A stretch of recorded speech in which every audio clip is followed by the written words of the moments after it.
오늘 하나님께서 우리에게 주신 성경 말씀은 창세기 17장 15절부터 19절까지의 말씀입니다. 이 말씀을 우리 함께 읽어 올립니다. 하나님이 아브라함에게 또 말씀하셨다. 너의 아내 사레를 이제 사레라고 하지 말고 사라라고 하여라. 내가 그에게 복을 주어 너에게 아들을 낳아주게 하겠다. 내가 너의 아내에게 복을 주어서 여러 민족의 어머니가 되게 하고 백성들을 다스리는 왕들이 그에게서 나오게 하겠다. 아브라함은 얼굴을 땅에 대고 엎드려 웃으면서 혼잣말을 하였다. 나이 100살 된 남자가 아들을 낳는다고? 또 90살이나 되는 사라가 아이를 낳을 수 있을까? 아브라함은 하나님께 아뢰었다. 이스마엘이나 하나님께서 주시는 복을 받으면서 살기를 바랍니다. 하나님이 말씀하셨다. 아니다. 너의 아내 사라가 너에게 아들을 낳아줄 것이다. 아이를 낳거든 이름을 이삭이라고 하여라. 내가 그와 언약을 세울 것이니 그 언약은 그의 뒤에 오는 자손에게도 영원한 언약이 될 것이다. 아멘. 기쁨으로 하나님을 예배하고 또 성실하게 살아가라는 가르침을 마음에 새기고자 오늘도 부르심에 응답하여 세우신 교회에 나와 머리 숙인 사랑하는 자녀들에게 하나님의 큰 사랑과 은혜가 허락되기를 성어버이 성자 성령의 이름으로 축원드립니다. 네, 어느덧 새로 맞이한 2022년도의 1월도 벌써 반이나 지나가 버렸습니다. 저는 지난주가 정말 쓰러질 것 같이 바쁘게 막 힘들게 그 일이 많아가지고 시간 가는 줄도 몰랐는데 그래서 겨우 정말 이번 주일 준비도 간신히 했습니다. 그런데 벌써 1월 달 셋째 주일이 됐습니다. 보름이라는 시간이 지나갔는데 한편으로는 이 보름이라는 시간만큼 나는 또 그만큼 성장하고 성숙했는가 하는 그런 질문들을 이렇게 스스로에게도 해봤습니다. 여러분들도 이 보름만큼의 성장을 했는가 하는 질문들을 해보시면서 이 새해를 또 이렇게 시작하면 어떨까 생각해 봅니다. 화살처럼 빠르다라고 하는 얘기를 많이 하죠. 우리 시간이. 근데 그렇게 빠른 시간 앞에서 그냥 가는 세월만 야속해 하면서 그 자리에 멈춰 서 있는 그런 어리석은 사람이 되지 않도록 어떤 상황에서도 진지하고 성실하게 우리의 삶을 채워가는 그런 우리 모두가 되시기를 다시 한번 부탁드립니다. 오늘 우리가 함께 나눈 이 말씀은 뭐 너무나 잘 아는 이야기죠. 교회 학교 때에서부터 아주 정말 귀에 못이 박히게 들은 이야기이고 또 그 얘기를 제가 설교를 다시 하려니까 좀 새삼스러운 느낌이 좀 있습니다만 네, 아무튼 또 오늘 나름대로 주시는 은혜를 여러분들이 마음에 받으시기 바랍니다. 아브람이라고 하는 사람이 있었죠. 정말 잘 먹고 잘 살고 있었는데 뜬금없이 어떤 계시를 받아가지고 가족들이 사는 동네를 떠나가지고 엄청나게 멀리 떠나오게 되죠. 이름이 아브람이었습니다. 그렇게 떠들면서 살다가 어느새 나이가 99이 되었죠. 근데 그때 하나님께서 이 아브람에게 나타나셔서 너와 계약을 맺고 싶다 이렇게 얘기를 합니다.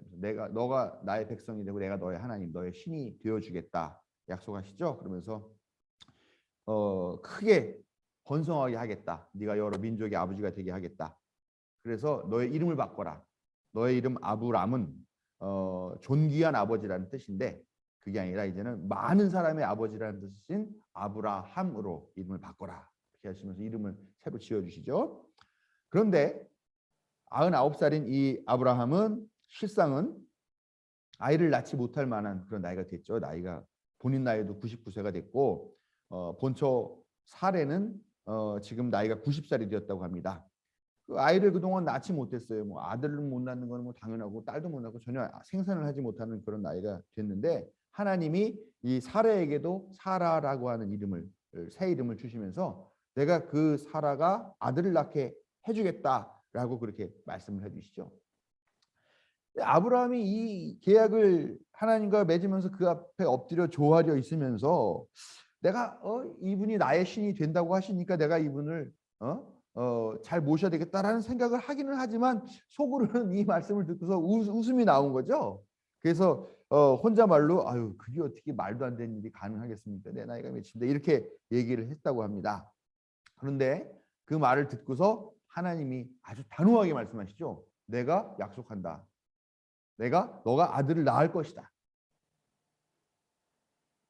아니 심지어는 아직 아기도 낳지도 않았고 낳을 수도 없을 것 같은데, 예?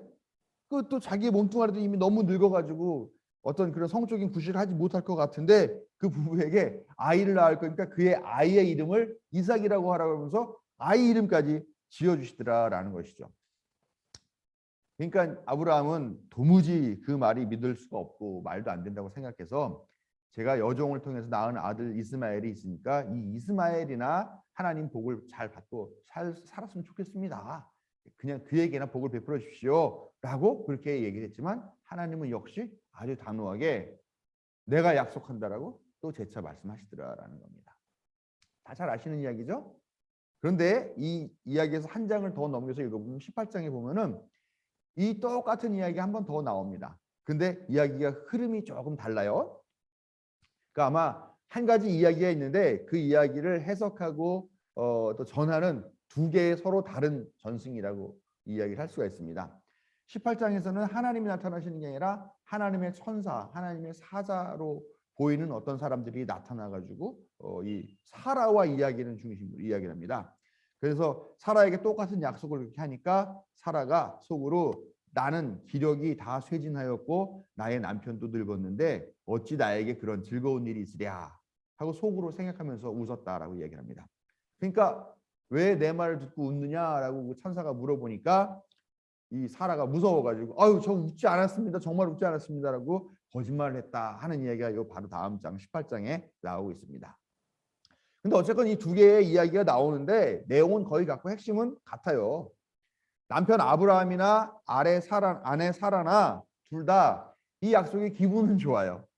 아유 뭐 복 받고 또 자식까지 있으면 좋겠다라고 생각했지만 그러나 현실적으로 너무 황당무계하고 이게 가능한 일일까? 도무지 불가능해 보이는 그런 약속이라고 생각을 했다라는 것이죠. 그렇죠.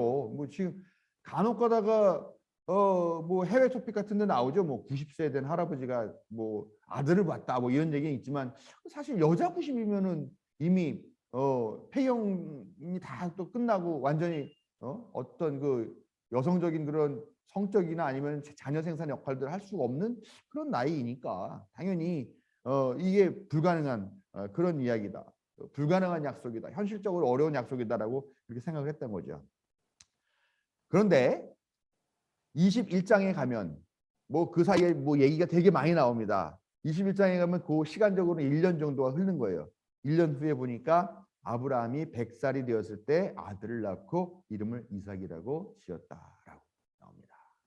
할렐루야. 네. 여러분들 속으로 야 내가 지금 이 나이에 애가 생긴 어쩌나 그런 두려움하면서 많이 있으셔서 할렐루야 안 하시는 것 같은데 예. 사실 그들은 웃었지만 근데 속으로는 믿었지 않나 하는 생각을 해요. 그렇죠? 성서 어디를 봐도 이삭이 성령으로 잉태돼서 낳은 아이라는 말은 없어요. 즉 뭐냐? 천사가 와서 하나님이 와서 말씀을 할 때는 속으로는 아이고 말이 돼 하면서 웃었지만 그 사이에 뭔 일이 있었으니까 이삭이 나온 거 아닙니까?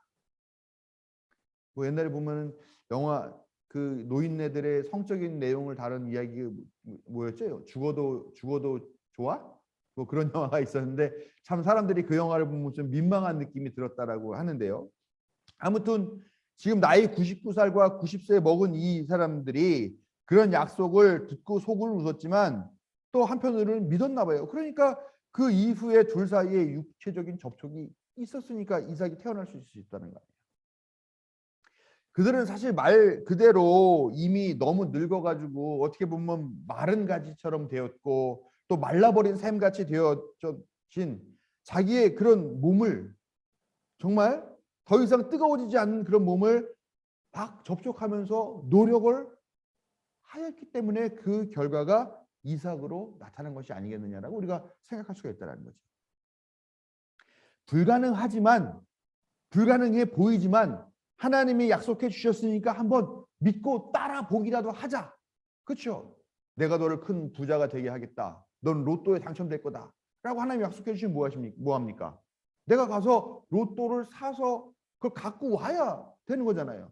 하나님이 너에게 약속을 아들을 주겠다라고 하셨다 하더라도 어떤 그런 관계가 없으면 어떻게 아기를 낳습니까? 예? 그러니까 이 둘은 참 속으로는 말이 되라고 하면서 그렇게 웃는 그런 느낌이었을지 모르지만 마음에는 믿는 마음이 있었고 따라야 되겠다는 그런 실천력이 있었다라는 거죠. 그래서 우리가 아브라함을 믿음의 조상이라고 그렇게 얘기하는 게 아닌가 하는 생각을 한번 해봅니다. 오늘은 제가 여러 가지 이야기를 드리려고 합니다. 중국 고사에 보면은 우공이산이라고 하는 그런 이야기가 있습니다. 아마 다 들어보셨을 거예요. 북산이라는 곳에 90세 가까운 우공이라는 노인이 살고 있었어요. 근데 우공이라는 게 어리석을 우자에 한 가지 공자를 써가지고 그러니까 어리석은 사람이란 뜻인데 그게 그 사람의 이름은 아니었을 것 같은데 이 이야기에서는 이름이라고 나옵니다. 그의 집 앞에는 엄청나게 큰 산이 두 개가 있어요. 태항산과 왕옥산이라고 하는 두 산이 있습니다. 이 산이 딱 가로막고 있으니까 다른 동네에 나가기 너무 힘들어. 빙빙 돌아서 가야 되고 그러니까 무척 불편하고 시간도 많이 걸리고 그러니까 우공이 생각하다 보니까 안 되겠다. 내가 이미 나이가 많긴 하지만 지금부터라도 이 두 산을 옮겨서 이 산을 삥 돌아가는 이런 불편함을 좀 없애야 되겠다. 이제 시작해야 되겠다라고 생각을 합니다. 그래서 자기 자손들, 90세니까 뭐 자손들이 많이 있겠죠. 자식들과 손자들을 다 불러다 놓고서 이 이야기를 합니다. 이 자식들이 뭐라 그랬을까요? 아버지 90세인데 정신 좀 차리세요. 그랬을 것 같은데 이 아들들이 효심이 깊었나 봐요. 다 찬성을 했어요. 손자들까지. 반대한 사람이 딱 하나. 누구였을까요?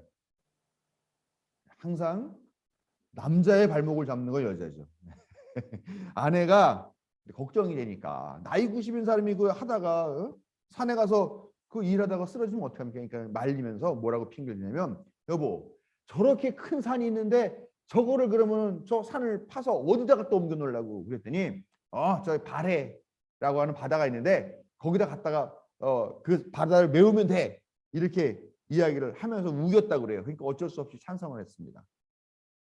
다 그런 것 같아요. 옛날이나 지금이나 남자가 우기면 그냥 아내가 마지못해 따라오는 거는 다 똑같은 것 같습니다. 그래서 며칠 뒤부터 이 우공은 자식들과 함께 산에 돌을 캐고 또 흙을 파고 이걸 삼태기에 담아가지고 발해의 은토라고 하는 곳으로 이걸 옮깁니다. 그 과정을 보고서 그 마을에 사는 과부 경성씨라고 하는 여인이 있었는데 그 여인과 그의 7살 나는 아들도 와가지고 이 우공을 같이 도와줍니다. 그러니까 뭐 몇 사람이 됐는지 모르지만 하여간 뭐 한 2, 30명 됐겠죠. 그 사람들이 아침부터 계속 이 산을 파고 메고 그러는데 여기서 한 가지 또 놀라운 일이 있습니다. 이 흙을 파다가 갖다가 버려야 되는 그 바다는 어디냐? 발의 은토라는 곳은 어디냐? 얼마나 멀겠습니까? 산이 크니까. 거기까지 가서 한 번 버리고 오는데 1년이 걸립니다. 이것을 본 친구가 있어요. 이 우공의 친구. 이 친구의 이름은 지수예요. 지수. 지혜로운 노인이라는 뜻입니다. 우리 정지수하고는 전혀 다른 지혜로운 노인이라는 뜻인데 이 노인이 친구가 걱정이 되는 거죠. 와가지고 뭐라고 그러냐. 우공 제발 그러지 말어. 자네 나이가 지금 90이야. 풀 한 포기도 제대로 뽑을 힘이 없을 텐데 산을 허물긴 무슨 허물어. 당신 그 전에 죽어. 쓸데없는 짓 하지 말라고 만류하죠. 그랬더니 이 우공이 뭐라고 그러냐. 껄껄껄 웃으면서 이보게 지수 내 걱정하지 말게나. 나이가 늙었지만 나에게 자식이 있고 또 손자도 있는데 내가 죽으면 내 아들들이 할 거고 또 아들이 죽으면 그 손자가 할 거고 또 그 손자가 죽으면 또 그 자식이 자식을 낳고 해서 자자손손 한없이 대를 이어서 이 일을 해가겠지만 산이 갑자기 더 커지고 산이 갑자기 더 높아지는 일은 없지 않는가. 그러니까 언젠가는 평평하게 될 날이 올 거야 라고 하면서 대답했대요. 그랬더니 이 지혜로운 노인이 지수가 황당해가지고 더 이상 말을 못하고 그냥 혀를 차면서 돌아갔다고 합니다. 참 멍청한 노인이죠. 근데 얘기가 여기서 끝났으면 되는데 끝나지가 않아요. 근데 이 말을 들은 태항산과 황옥산의 산신령, 그 다음에 그 발해의 바다신이 이 얘기를 듣고서 당황하기 시작하는 겁니다. 야, 이것들이 진짜 산을 허물면 어떡하지? 산을 옮기면 어떡하지? 야, 이것들이 정말로 그 산을 다 옮겨가지고 내 바다에다 쳐 넣으면 어떡하지? 그러니까 걱정이 돼가지고 겁이 나가지고 옥황상제를 찾아갑니다. 그러면서 저 우공이란 놈이 있는데 이 놈이 지금 이런 작당을 하고 있는데 이거 어떡합니까? 걱정이 됩니다. 그러니까 이 말을 듣는 옥황상제가 우공의 이 정성에 감동을 해요. 그러면서 동시에 이 산도 지켜야 되고 바다도 지켜야 되겠다라는 생각을 해가지고 천계에서 가장 힘이 센 거인이 있는데 그 거인의 신이 과아시라고 합니다. 과. 이 신이 또 두 아들이 있는데 이 두 거인 아들이 있는데 이 두 아들을 시켜서 그 두 산을 옮겨서 하나는 삭동이라는 곳에 갖다 놓고 하나는 용남이라는 곳에 두었다고 합니다. 그렇게 해서 이 어리석은 우공의 산을 옮기는 일이 결국은 해결되었고 산신령도 지켜주고 바다신도 지켜주고 해서 문제가 해결되었다라는 이야기가 있습니다. 근데 이 이야기는요, 이 이야기가 주는 교훈 끝까지 다 들으면 오랜 시간이 걸려도 꾸준하게 인내하면서 노력해 나간다면 결국엔 그 의지를 이룰 수 있다라고 하는 그런 긍정적인 의미이긴 합니다만 그 맨 끝 이야기까지 안 들으면은 다른 한편으로는 문자 그대로 어리석은 사람이 어리석은 바보가 산을 옮기겠다라고 하는 헛짓거리라고 무모한 일을 한다라는 그런 비아냥과 조롱의 의미로도 쓰인다라는 거죠.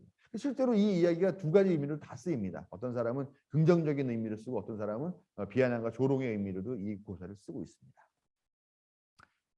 이게 이야기를 나누면서 저는 우리의 꿈에 대한 생각을 한번 해보게 되었습니다.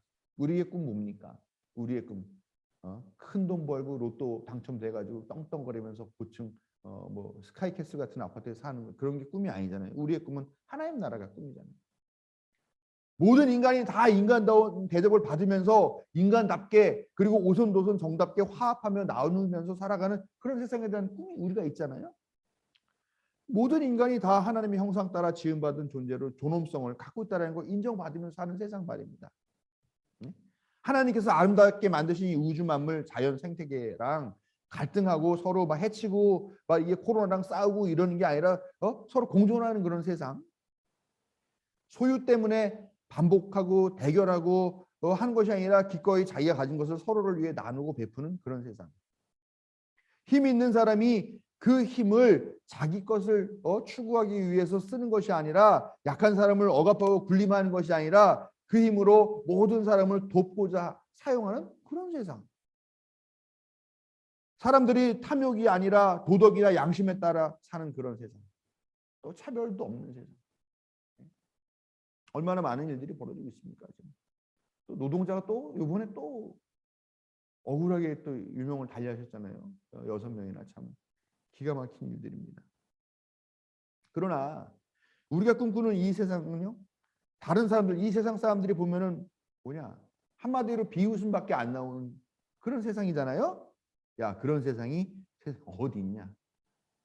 그게 꿈속에서는 존재하는 유토피아라는 세상인데 가능해? 아니 그리고 내가 가진 거를 왜 남을 나눠줘야 돼? 내가 열심히 해서 본 건데 왜? 왜 그리고 내 힘을 남을 위해서 써?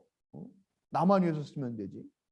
요즘같이 무한 경쟁 시대에 남들 생각하고 남들 돌아보고 하면은 어떻게 살고 어떻게 성공해? 돈이 최고야. 자연을 보호가 뭐 중요해? 빨리 거길 개발해가지고 아파트 짓고 그래가지고 돈 더 벌어들여야 되지. 야, 부자 부모 만나는 것도 능력이야. 너 따위가 어딜 감히 나랑 같이 너랑 나랑은 계급이 달라. 수준이 달라. 요즘 봐라. 착하게 살면 다 망하더라. 착하게 사는 사람은 다 당하고 다 사기당하고 다 이용당하고 그런 세상이 와. 그렇게 비웃죠. 그러나 우리는 이 꿈을 약속을 받은 자녀들이기 때문에 그 사람들처럼 비웃을 수는 없다라는 것입니다. 세상이 비웃더라도 우리는 이 약속을 굳게 믿고 잡아야 할 그런 의무와 사명이 있다라는 것이죠. 물론 우리도 아브라함처럼 잠깐 웃을 수는 있죠. 비웃을 수는 있습니다. 그러나 그럼에도 불구하고 우리는 믿음을 가지고 이 세상을 바라봐야 된다. 우리의 꿈을 바라봐야 된다는 거죠.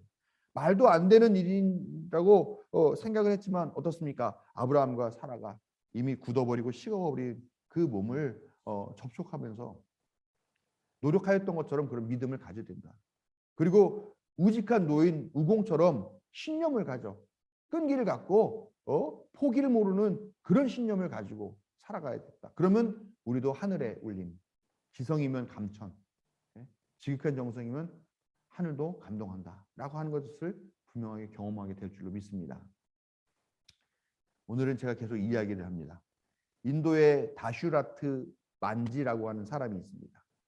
이 사람은 산에서 일을 했다 그래요. 그런데 그에게 꼬박꼬박 식사를 날라오는 사람이 자기 아내였었는데 이 아내가 식사를 가지고 오다가 어느 날 그 산에서 미끄러져서 크게 다쳤다 그럽니다.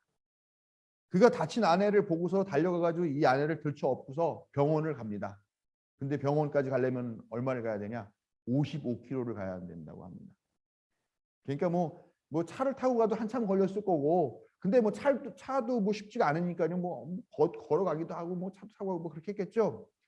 그렇게 해서 빙 둘러서 산을 돌고 돌아서 병원에 가는데 너무 늦어서 아내는 결국 숨졌다고 합니다. 근데 기적적으로 아이 뱃속에 있던 아기는 살아남았어요. 이 사람이 아내의 장례식을 치른 뒤에 홀로 아이를 키우면서 그런 생각을 합니다. 나 말고 다른 누군가도 나와 같은 이런 아픔을 겪을 수가 있겠구나. 그 사람들은 이런 아픔을 겪지 않았으면 좋겠다. 그래서 그는 낮에는 농사일을 하고 새벽에는 아침 일찍 올라가지고 그 산에 올라가서 망치질을 합니다. 중장비를 쓸 수도 없고 중장비가 들어올 수도 없는 그런 곳이니까요. 그래서 그냥 계속 그렇게 합니다. 그걸 본 일가 친척들과 그 어머니, 만지의 어머니는 뭐라 그러냐? 너가 자식을 잃어가지고 이제 정말 울분에 미쳤구나. 너무 화가 나가지고 슬퍼가지고 지금 쓸데없는 짓을 하고 있구나. 그러면서 걱정을 합니다. 다른 사람들 와서 쟤 미쳤어 손가락질하고 합니다. 그런데 어떤 사람은 가끔가다 이 사람들한테 만지한테 먹을 것도 갖다 주고 또 야, 그 망치가 다 됐는데 망치 새로 사 그러면서 돈도 좀 기부해 주고 그랬다고 합니다. 어떤 일이 벌어졌는지 아세요? 22년 후에 정말로 쉬지 않고 일해가지고 돌산을 깎아내렸고 마침내 55km를 돌아가야 되는 그 길 대신에 15km만 가도 되는 넓은 길을 뚫는데 성공했다고 합니다. 기적 같은 일이죠. 그래서 그 길 때문에 청년들이 그 길을 통해서 일자리를 구하러 나가고 청소년들과 어린이들이 교육의 기회를 받을 수 있게 되었다는 거죠. 이 사실이 알려지면서 주 정부에서는 만지에게 포상을 하려고 했답니다. 했더니 이 사람은 아니에요. 필요 없어요. 저한테 포상할 돈으로 내가 만든 이 길을 포장해 주세요. 라고 얘기했답니다. 그래서 주정부에서 표창도 해주고 그 의견 따라서 그 길을 말끔하게 포장도 해주고 그래서 지금은 자동차도 다닐 정도의 그런 좋은 길이 되었고 사람들이 들어오기도 하고 또 그곳에 그의 이름으로 지은 기념병원까지 세워졌다고 합니다. 그리고 이 이야기가 2017년에 만지 더 마운틴 맨이라는 영화로도 만들어졌다고 합니다. 기적 같은 이야기죠. 또 중국에도 그런 비슷한 일이 있더라고요.